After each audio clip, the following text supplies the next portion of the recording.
की अपनी राय है, जिसकी पुष्टि nation news India. Dharmveer Bhaskar ji, ये फोटो अभी जो जजमेंट आया 1 अगस्त को लेकर, सारे में बहुत बड़े पैमाने पर एक ऐसी प्रथा चल गई है कि भाई भाई को गाली दे रहा है, जाटव वाल्मीकि को दे रहा है और वाल्मीकि जाटव को गाली दे रहा है। लेकिन जो सुप्रीम कोर्ट की जो तथ्य है, जो उनका जो जजमेंट आया है 565 पेज का लगभग, लेकिन उसको नहीं पढ़ रहे हैं। तो क्या लगता है कि मतलब इस तरीके के जजमेंट से सुप्रीम कोर्ट क्या दिखाना चाहता है, क्या करना चाहता है? सुप्रीम कोर्ट का ये जो सुप्रीम कोर्ट ने 7 बेंच की जजों ने जो जजमेंट दिया है, पहले तो मैं उसकी घोर शब्दों में निंदा करता हूँ। सबसे प्रथम मैं अपना परिचय देना चाहूँगा, धर्मवीर भास्कर, प्रचार मंत्री गुरु रविदास जन्मोत्सव कमेटी। आपने जो सवाल किया कि सुप्रीम कोर्ट ने अपना फैसला सुनाया, कड़े शब्दों में गुरु रविदास जन्मोत्सव कमेटी, तमाम समाज, राष्ट्रीय और अंतर्राष्ट्रीय स्तर पर घोर शब्दों में हम लोग कड़ी निंदा करते हैं। और जिस तरीके से भाई को भाई से लड़ाने का काम जो सुप्रीम कोर्ट कर रहा है, आज से पहले कोई जजमेंट हमेशा पारित होता है राज्यसभा और लोकसभा से। आज इस सुप्रीम कोर्ट के माध्यम से राज्य लोकसभा अपनी मनमानी कर रही है, उनको प्रेशर डालकर किसी भी समाज को दरकिनार करने की जो व्यवस्था सुप्रीम कोर्ट के माध्यम से की जा रही है, और जिस तरीके से वाल्मीकि समाज, जाटा समाज को कोस रहा है, वो सिर्फ और सिर्फ कहीं ना कहीं अपने आप को तलाशे।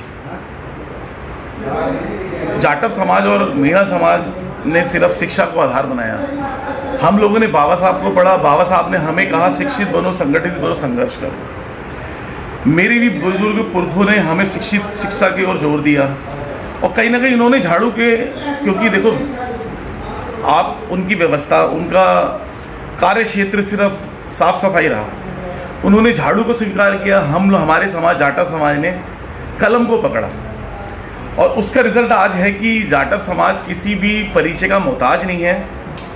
एक चपरासी से लेकर IAS, IPS, IFS पोस्ट पर जाटव समाज का बंदा उपस्थित है, वो सिर्फ शिक्षा के आधार पर है।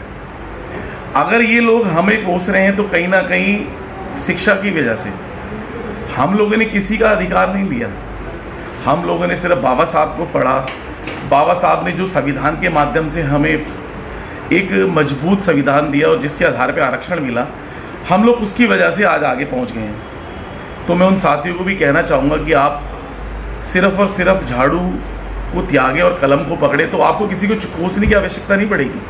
और जो सुप्रीम कोर्ट अपना जजमेंट दे रहा है, पहली बात तो सुप्रीम कोर्ट सबसे बड़ा आरक्षण का लाभार्थी सुप्रीम कोर्ट के जजमेंट है, जज हैं, जिनके पुरखे सिर्फ उनके बच्चे, उन्हीं के बच्चों के बच्चे सिर्फ सुप्रीम कोर्ट के वकील बनते आ रहे हैं, मजिस्ट्रेट, न्यायाधीश बनते आ रहे हैं। तो हमें उनका आरक्षण अगर ख़त्म होता है तो कहीं ना कहीं हम भी अपना आरक्षण छोड़ने के लिए तैयार हैं।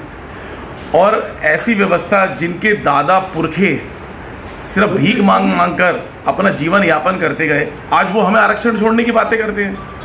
अरे सबसे बड़ा आरक्षण तो आपको मिल रहा है, जिसका लाभ अभी तक आप लोग ले रहे हैं। मंदिर का मठाधीश एक विशेष समुदाय का, किसी भी मंदिर, किसी भी धार्मिक स्थल का आप देखेंगे तो वहाँ, अब मैं कहना चाहूँगा, मैं जाटव समाज से, हमारे समाज का कोई बंदा नहीं है न्यायाधीश, वो मठाधीश वहाँ पे।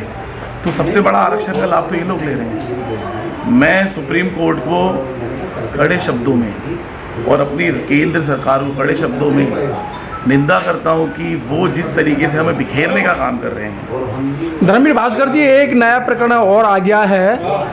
केजरीवाल जी ने फिर एक नौटंकी की है कि वो नौटंकीबाज तो हैं, जब जेल में थे वहाँ भी नौटंकी चल रही थी जी, और अब आनंद फानन में उन्होंने इस्तीफा दे दिया है। तो इससे क्या दर्शाना चाह रहे हैं?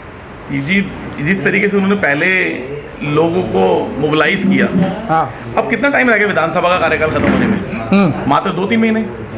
अरे इसका त्यागपत्र देने का क्या फायदा मुख्यमंत्री जी का? जब वो जेल में थे उस टाइम अगर वो त्यागपत्र देते तो कहीं ना कहीं नई दिशा मिलती दिल्ली की राजनीति को भी और यहाँ की जो व्यवस्था को। इससे पहले अभी बारिश हुई है, मानसून सत्र में कितने लोग पीड़ित हुए और कितने लोगों की मौत हुई है। ये त्यागपत्र देने से सिर्फ ये दिल्ली की आम जनता को गुमराह कर रहे हैं और ये दोबारा सत्ता में आने के लिए काबिज अपनी जिस तरीके से इन्होंने अपना त्यागपत्र दिया है, कहीं ना कहीं जनता इनको फिर दोबारा जिताए, इसके लिए इन्होंने त्यागपत्र दिया। 2 महीने का 3 महीने का कार्यकाल, अभी विधानसभा इलेक्शन होने वाले हैं। सर क्या लगता है कि ये जो हरियाणा में जो चुनाव होने जा रहा है, क्या उसको कुछ मुद्दा तो नहीं बनाया सर उन्होंने? ना ना ना ना ना, ये तो केंद्र सरकार की सोची समझी साजिश है, क्योंकि वहाँ पर जितने भी सर्वे चल रहे हैं वहाँ पर यही दर्शाता है कि वहाँ कांग्रेस की सरकार बनने जा रही है। और इसको मुख्यमंत्री जी को, केजरीवाल जी को कहीं ना कहीं जमानत इसलिए दी गई कि वहाँ खुलकर कार्य करें, अपना प्रचार करें। कहीं ना कहीं ना तो कांग्रेस आ पाए, ना इनकी सरकार बने, ले देकर वहाँ बीजेपी आ जाए। आप मुझसे ज़्यादा समझदार हैं, क्योंकि जो अभी क्यों नहीं मिली भास्कर जी, जिस तरीके से बात चल रही है, हरियाणा में कांग्रेस और आम आदमी का गठबंधन हो रहा था, लेकिन वो किसी कारण वह गठबंधन नहीं बन पाया है। तो लगता नहीं है कि आपको कि जो केजरीवाल जी इसी बात के लिए उतरे हों कि भाई बोला जाता है कि एक बड़ा चार्ज और एक रिचार्ज छोटे वाला, तो वो भी बीजेपी का एक धड़ है। देखिए जी, सब ABCD पार्टी हैं। ये कहीं ना कहीं, अगर आपने छोटा रिचार्ज और बड़े की बात की है, मैं नहीं कह रहा सर। नहीं, आपने भी अपने शब्दों में क्या है, मैं आपके शब्दों को तूल दे रहा हूँ और उसको मैं पुनः अपने मुंह से व्यक्त कर रहा हूँ कि जिस तरीके से उन्होंने अभी, अगर उनकी क्षमता है 2 सीटों की, 10 सीटों की, मैं अपने शब्दों के माध्यम से आकलन, क्योंकि बाकी तो शीर्ष नेतृत्व तय करता है कांग्रेस का, अगर वो मांग रहे हैं 20 सीटें या 10 सीटें, तो उनको कैसे मिल जाएगी?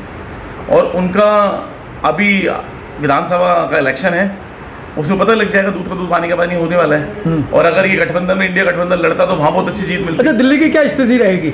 दिल्ली की स्थिति देखो, आपके सामने ही है कि फिर दोबारा केजरीवाल, देखिए जी, आने वाले टाइम में नहीं, दिल की आवाज कह रही है ना, दिल की आवाज जी, दिल की आवाज में हमारे, हम तो ये कहना चाहेंगे, रोजगार, व्यवस्था, शिक्षा, आपने सौंदर्यीकरण स्कूलों का कर दिया, आपने सर हॉस्पिटलों के अंदर आम आदमी मोहल्ले के अंदर दवाई अच्छी मिल रही है, सबका अच्छा इलाज हो रहा है। दवाइयाँ मिलने से, और दवाइयाँ जो वहाँ पे एक्सपायरी दवाई थी, उसका भी तो आपने मुद्दा शायद उठाया हुआ अपने चैनल के माध्यम से, एक्सपायरी दवाई दी जा रही थी लोगों को, और उससे भी लोगों ने कई ने खामियाजा भुगता है जी।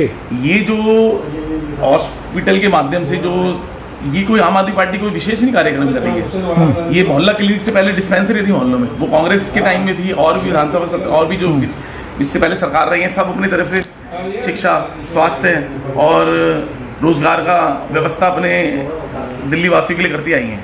तो ये कोई नया कार्यकाल नहीं है, कोई नया कार्यक्रम नहीं है। अच्छा, ये जो केजरीवाल जी ने जितने वायदे किए थे कि जो भी डेली वेज हम उन्हें पक्का कर देंगे, और जगह जगह जाके उन्होंने अपने मैनिफेस्टो में भी लिखा था कि हम पक्की नौकरी कर देंगे, लेकिन अपने वायदे से पीछे क्यों हट रहे हैं? आप इनके 10 साल का मैनिफेस्टो देखेंगे, इनकी 10 साल में 70 बातें थी मैनिफेस्टो में, कम से कम। हाँ। उसमें सबसे पहले शिक्षा के ऊपर थी कि जो जितने भी टीचर्स लगे हुए हैं उनको पक्का करेंगे, सफाई कर्मचारी को पक्का करेंगे।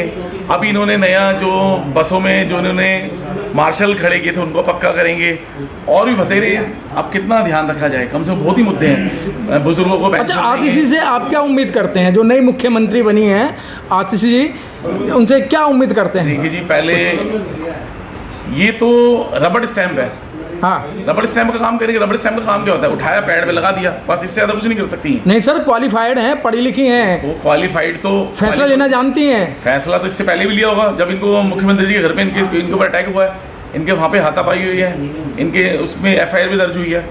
उनका मुख्य सचिव को, इनका मुख्यमंत्री जी का मुख्य इनका था, जो इनका PA, उसके खिलाफ FIR दर्ज हुई है।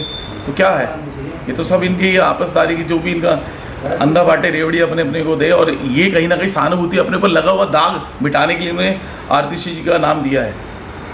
सर अभी संजय जैन जेल से छूट के आए, अब केजरीवाल जी छूट के आ गए, मनीष सिसोदिया जी जेल से छूट कर आ गए, लेकिन सर संजय सिंह जी, हाँ, लेकिन सर अभी जो जैन साहब को क्यों नहीं छोड़ा जा रहा है?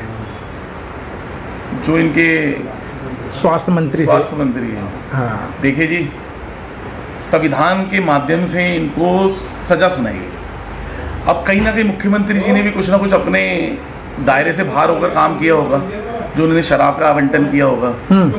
कहीं ना कहीं इनके जो स्वास्थ्य मंत्री रहे हैं उन्होंने भी कुछ ना कुछ गलत कार्य किए होंगे। अच्छा सर, ये कह रहे हैं कि भाई जो शराब घोटाले में मेरा कोई रोल नहीं है, लेकिन सर आम आदमी उस समय इतना परेशान था और घर की महिला बहुत दुखी थी, एक के साथ में एक फ्री फिर 3 फ्री कर दी। तो क्या ये सर ये लोगों को समझ में नहीं आ रहा है? ये मुख्यमंत्री नहीं थे, ये तो माफिया थे, शराब माफिया, जिनका मेन उद्देश्य रहा है 70 विधानसभाओं में कम से कम 240 या 210 दारू के ठेके खुलवाना। एक मुख्यमंत्री, शिक्षित मुख्यमंत्री का आधार ये है कि आप अपना अगर धन संग्रह बढ़ाना चाहेंगे तो उसके ऊपर शराब का कारोबार करेंगे। अरे और भी दिल्ली के अंदर इतना टैक्स आता है, ऑल ओवर इंडिया के अंदर सबसे ज़्यादा टैक्स दिल्ली में टैक्स पे ही है। तो इनका मुख्य इनकम का सोर्स सिर्फ शराब ही रह गया। और ये युवाओं को क्या दे रहे हैं? शराब। युवाओं को कोई रोजगार की बात नहीं होती, युवाओं को सिर्फ शराब, एक के साथ एक फ्री।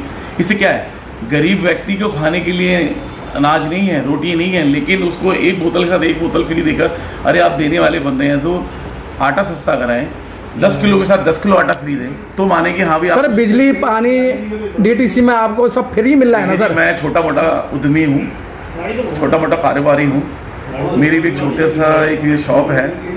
कमर्शियल बिजली का रेट कितना है और डोमेस्टिक में 200 पार करने में कितना बिल आ रहा है, मैं खुद पे करता हूँ। कम से कम 30-40 हज़ार रुपये का बिजली का बिल मैं पे कर रहा हूँ।